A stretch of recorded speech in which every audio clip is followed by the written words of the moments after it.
welcome back. Our next guest is a man who's predicted the end of the world 174 times. He's got a new prediction I think you're going to want to hear. Give it up for Edward Spoonweasel. Thank you.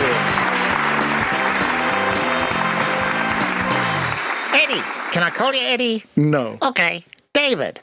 Haven't had a lot of luck with your predictions so far, huh? Luck has nothing to do with it, Tommy. It's all about the mathematics of archaic symbology. No, you lost me there, Dave. The dimensions of ancient monuments can provide the predictive numeric foundations. For example, Stonehenge or the Luxor Pyramid in Las Vegas. Uh-huh. Well, what about religious texts like the Bible or the Necronomicon? Oh, yes. Much of the basis of my work has been the Lord of the Rings. But now I prefer Game of Thrones. I see. Well, let's just take a stroll down Amnesia Alley and have a look at some of your past 174 predictions. Oh, do we have to? Come on now, Davey. Back in 1961, you said that atomic testing would knock the Earth out of its orbit and send it much closer to the sun, causing a global fry-up. Oh, yes. I based that on an ancient Babylonian end times prophecy and the winning lottery numbers that week. So what went wrong? Well, those Babylonians weren't all that smart, you see. But didn't they invent mathematics or something? No, that was the Welsh. What about 1962? Flesh-eating vegetables from outer space? Venus, to be precise. What? Like the Venus flytrap?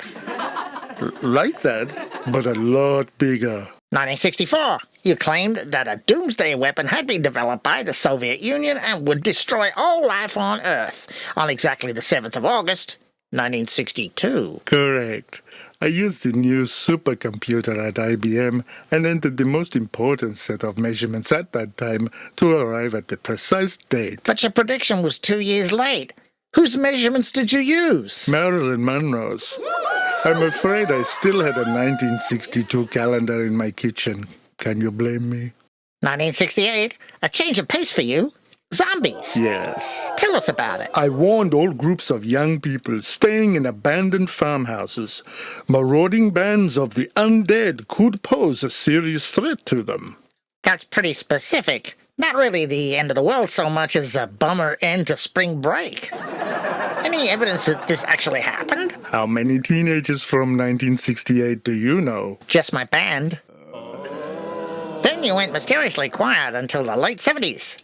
What did you get up to during that period? Oh, I was abducted by aliens. Really? I had been drinking in a bar called the Bermuda Triangle. When I regained consciousness, they had teleported me to their mothership, which they had parked in Tijuana for tax reasons. There, they conducted extensive tests on me. Anal probes? Unfortunately, no. They returned me in 1977 to a remote mountain in Wyoming, along with a bunch of World War II fighter pilots. After that, you claimed the Antichrist had been born in 1966 to a couple operating a small goods business in New Jersey. And by 1992, he would be president of the United States. I think Bill Clinton won that year. I understand that instead of going into politics, the Antichrist stayed home, took over the family business. Very conscientious fellow, you know, huh? In the 90s, you created a website outlining apocalyptic events every year for the next 25 years, including, but not limited to, the Rapture, a deadly man-made virus, alien invasions, a giant asteroid, a plague of unicorns, plus regular nuclear wars and albums by Mariah Carey. Oh, God. Will she ever stop? But let's get to your meat and potatoes, as it were. The prediction you've been making regularly since 1959, including this year. A rogue star called Zyra will crash into the Earth concurrently with the Second Coming and the return of Y2K. That's absolutely true. In fact, when the aliens from the planet Betamax Ridiculi abducted me, they implanted a chip in my lower spine and transmitted to me the exact moment of the Earth's destruction. How? By causing me to fart in Morse code. Ew. So, this star impact you've predicted 22 times since 1959 has obviously never happened. NASA says if this Zyra existed, they would have observed it. Well, when it comes to astronomy, who are you going to believe? Me or that lying NASA? All the evidence is presented in my new book, Shit's Going Down. Available on my website for $29.99. What are you gonna do with the money if the Earth's gonna end tomorrow? Well, you see, What the hell is that? Attention, attention.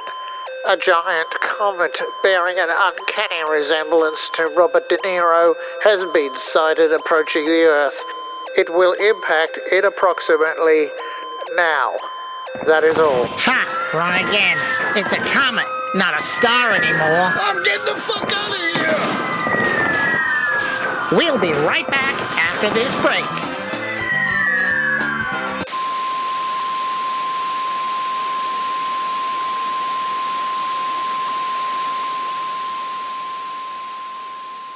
Can someone get me a glass of water?